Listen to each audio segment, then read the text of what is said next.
I have been living in Dhaka dash 2000। এই বাক্যটা হচ্ছে প্রেজেন্ট পারফেক্ট কন্টিনিউয়াস টেন্স। কিভাবে বুঝলাম আমরা?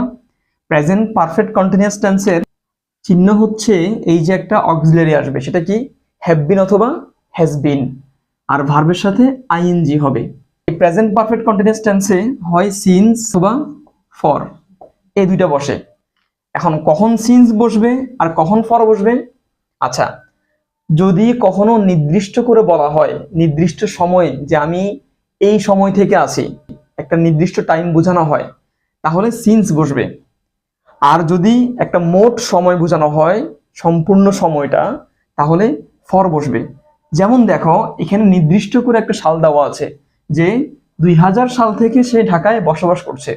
যেহেতু নির্দিষ্ট করে দেওয়া আছে সেহেতু কি বসবে? সিন্স। মানে সঠিক উত্তর হবে সিন্স। আশা করি